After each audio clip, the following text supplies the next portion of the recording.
Quand on entend parler de créatine, on pense immédiatement à une substance dopante pour bodybuilder. Pourtant, c'est une protéine naturelle qu'on consomme chaque jour et que notre corps fabrique. La créatine est aujourd'hui l'un des compléments les plus sûrs et les plus étudiés qui fait l'objet d'une allégation de santé par l'EFSA. Dans cette vidéo, nous allons voir qu'est-ce que la créatine, où est-ce qu'on la trouve, quels sont ses effets sur ton corps, comment bien l'utiliser, et on verra même qu'elle peut avoir des bénéfices multiples, bien au-delà de ce qu'on imagine.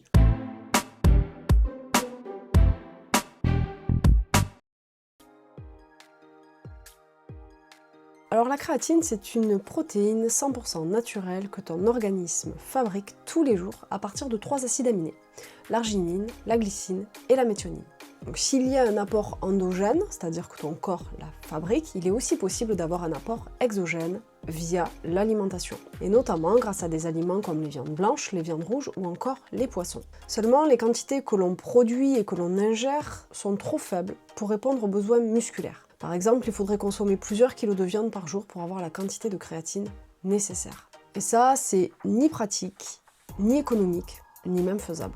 Par contre, le corps est capable d'adapter la synthèse de créatine en fonction de tes besoins. Par exemple, le corps peut synthétiser davantage de créatine si les besoins sont importants, notamment chez un sportif de haut niveau. Donc, ce qu'il faut comprendre, c'est que nous ne synthétisons pas tous les mêmes quantités de créatine, et que dans certains cas, des apports supplémentaires sont cohérents, et dans d'autres cas, pas forcément utiles. Donc lorsque le corps adapte la quantité de créatine qu'il produit, c'est ce qu'on appelle une adaptation physiologique. Et ça, le corps le fait souvent.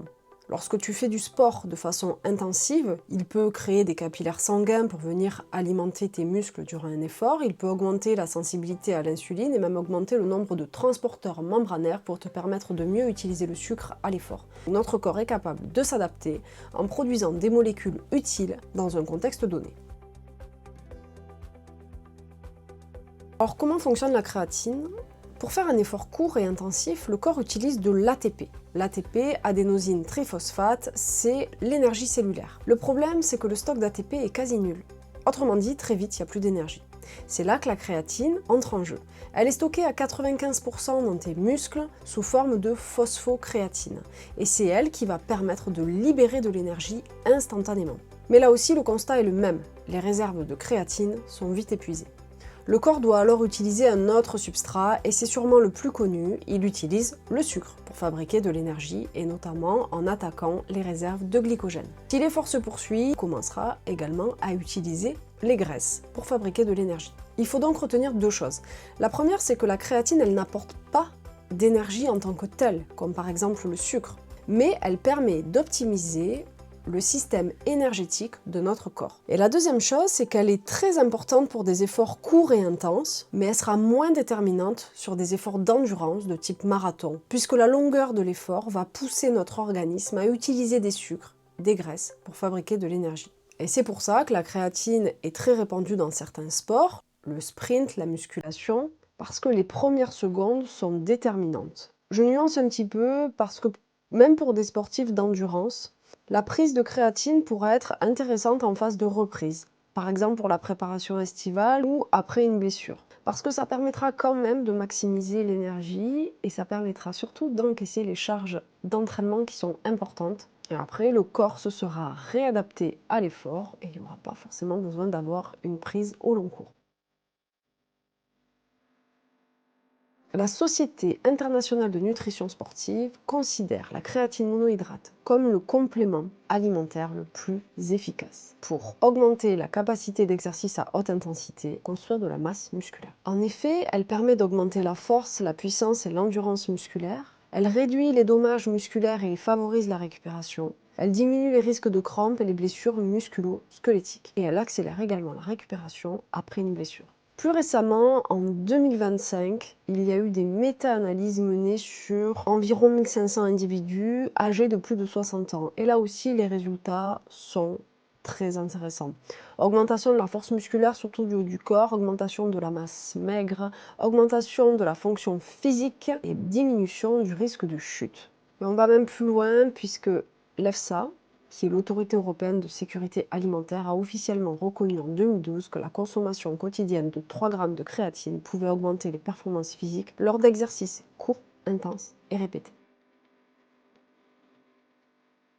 En termes de dosage, il y a plusieurs options. On peut faire une charge rapide, ça équivaut à prendre 20 grammes de créatine par jour pendant une semaine et ça permet de saturer les muscles. Mais cette méthode reste optionnelle. On peut aller vers une méthode plus douce, c'est-à-dire 3 grammes par jour, tous les jours. C'est plus simple, mais il faudra attendre entre 3 et 4 semaines pour saturer les muscles. En termes de timing, il n'y a pas réellement d'importance. Le tout, c'est d'avoir une dose quotidienne. Il peut être intéressant de coupler la prise de créatine avec une boisson sucrée, ça permettrait d'améliorer la rétention musculaire. Quel type de créatine favoriser? La créatine monohydrate est aujourd'hui la créatine la plus étudiée et le label Créapure est gage de qualité. La créatine est aujourd'hui le complément alimentaire le plus étudié chez les sportifs et elle bénéficie d'une allégation de santé. Mais attention, la créatine n'est pas magique, elle ne remplacera jamais l'entraînement et une alimentation équilibrée.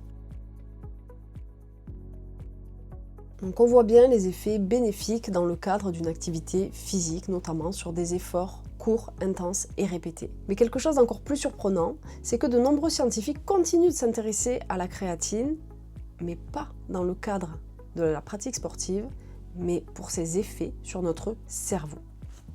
Plusieurs études récentes ont démontré les effets positifs de la créatine sur nos fonctions cognitives. Une méta-analyse publiée en 2024 dans Frontières et Nutrition révèle qu'une supplémentation en créatine monohydrate améliorerait certaines fonctions cognitives spécifiques, la mémoire à court terme, le temps d'attention et la vitesse de traitement de l'information. Au-delà de la performance cognitive, la créatine semblerait jouer un rôle protecteur pour notre cerveau. Elle protégerait nos neurones, améliorerait la récupération mentale et réduirait la fatigue mentale. D'autres recherches se focalisent sur le fait d'établir des liens entre santé mentale et créatine. Et là aussi, les résultats sont prometteurs. La créatine pourrait avoir un effet positif sur l'humeur et les risques de dépression.